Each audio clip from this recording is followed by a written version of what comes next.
Hello there, this is James Bowden for God is a Geek with another Super Smash Bros. For Wii U video. This time it is a breakdown and impressions video about the new Master Orders and Crazy Orders modes in Super Smash Bros. For Wii U. So first with the breakdown, as you can see, Special Orders appears on the solo menu alongside the classic All-Star Stadium and Event mode options, which should be in the typical lexicon of any Smash Bros. Fan. Their classic mode. Special Orders is not. This is new.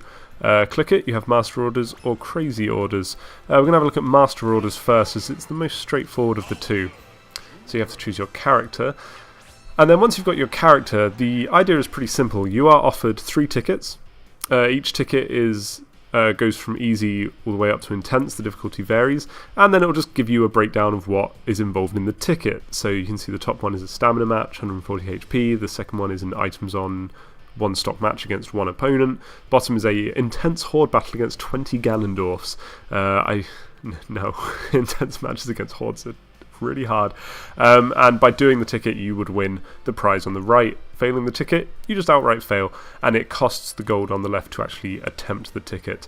The one I'm going to play is the stock match, which is pretty straightforward, but the matches can get pretty crazy, because as you can see on the right again, there's even more in the way of permutations, because you can have an effect of gravity, you can have increased or decreased launch rates, you can have permanent item effects as if it was a special smash, and then you just play it, and if you do it, you do it, if you fail, you fail. For me, it works really well, because if you come on Smash and you don't really have time to try and play an online match, or you don't have time to go through a full run of All-Star or something like that, or you're not in the mood for one of the high score modes like Home Run Contest, you would rather have an actual match, but you want to play to unlock something. Master Orders sort of fits that incredible niche that I just described there, but no, it is really good. I'm not trying to demean the feature at all, because actually, as a mode, as a way of jumping on Smash and saying, throw whatever you want at me, game. I just want a random game with a chance to unlock some stuff. It really fits that bill, and it's really easy just to sit and just click through a bunch of different Master Orders and unlock a bunch of extra goodies. It's good. It is a good mode, and there is enough variety here, to keep you just kind of chunking through a couple of matches. It's very good. The only downside in terms of Special Orders is they are a purely single-player mode, so you can't bring a buddy in for some Master Orders action. And it doesn't always go to plan. For example, in this match, items are on. We're all affected by lipstick all the time, which means we're always taking damage, and the fight doesn't go very well. It doesn't really matter though. It was a one-off chance to try and win some goodies.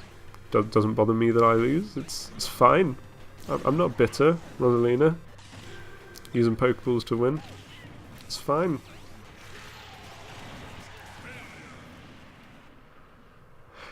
Anyway, as you can see, it's simply a case of, oh, whoops, you failed, no prizes, oh well, we'll refresh the tickets for you, pick another one, have a go. I do just like the fact that this mode is very much just keep playing, keep trying, keep having a giggle.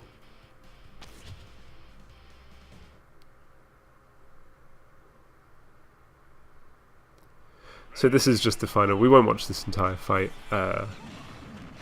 You've kind of got the gist of what's up with Master Orders right now, so it's about time we moved on to talking about the other option, which is Crazy Orders. Obviously, check me out beating this Donkey Kong up. Yeah, he can't even stay on the stage. Poor Donkey Kong. Just go home, Donkey Kong. Anyway, Special Orders.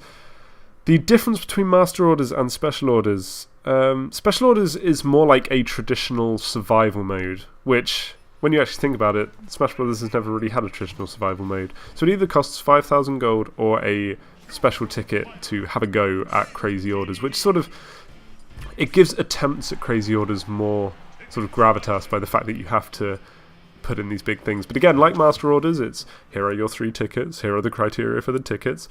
But where these modes differ is that Crazy Orders, you will see there is a 10-minute time limit up in the top right.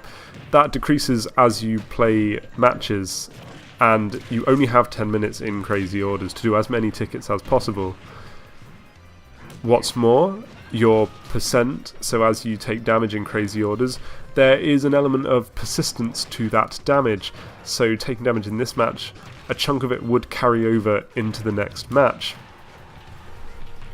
And to top absolutely everything off, to actually complete Crazy Orders and to take all of your prizes that you gain during the fight, you have to beat Crazy Hand. You'll see that I just finished this fight. As you can see, the final Crazy Hand ticket is now available up at the top. But here's the catch. The more fights that you do leading up to that, the more prizes you're going to get. But there's also the other factor of the more percent that you have when you actually engage in that final battle, the more health you will have to fight against Crazy Hand. Because when you fight Crazy Hand, you actually have HB, like HP, as if it was a stamina match, rather than building percent like a normal Smash Brothers match. So it creates this quite intense risk-reward factor, because you're trying to think, how many tickets can I do in the timer? If I go into this next fight with this high of a percent, will I fail? Should I just fight Crazy Hand? It's not as pressured as all of that like puts across. If you do fail, you will keep a good chunk of your rewards. Obviously you won't keep all of them, and you may lose some specific ones that you really wanted to keep, but you'll keep a good chunk of them. But then, alongside that, there is a high score element of, actually completing the game with a character records how many tickets you managed to beat Crazy Hand. So there's a high score showy off factor, and that's really ultimately what Crazy Orders is. It's a mix of survival mode / time attack, which a lot of other fighting games have had for years and years and years and years. And it's weird that when you think about it, that Smash Brothers hasn't really had a proper survival mode. So this is essentially Smash Brothers' answer to survival mode, and that's what gives Crazy Orders its teeth and what makes it a really nice mode to have as an option for a single player alongside the typical arcade modes, because there is a fun risk reward and show off factor to, look, I beat this many tickets and won it.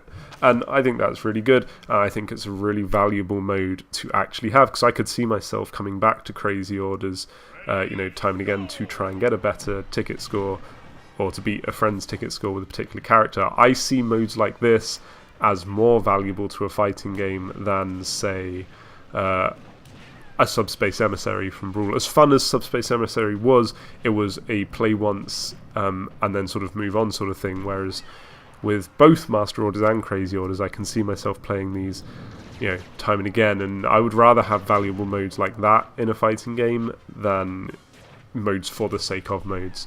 So no, Master Orders and Crazy Orders actually very good in my opinion. The only downside is that you can only play them single player and you can't play them in multiplayer, but that aside, as I say, here we go, you're going to see the final against Crazy Hand. When I actually did this and I got to 12 tickets with DDD, I had to fight Crazy Hand and 2 Duck Hunt duos. It wasn't a pleasant experience. I did it, it was fun, but it was tricky.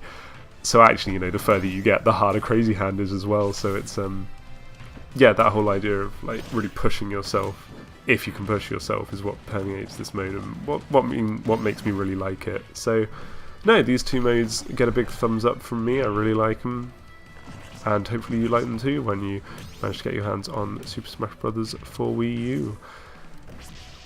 I'll just let this video play out so you can see how the mode finishes, but aside from that, that's sort of all I wanted to talk about in this video. So obviously we'll have more videos and a full review up on the website soon, but as of right now, I'll say ta-ta and see you on the next video.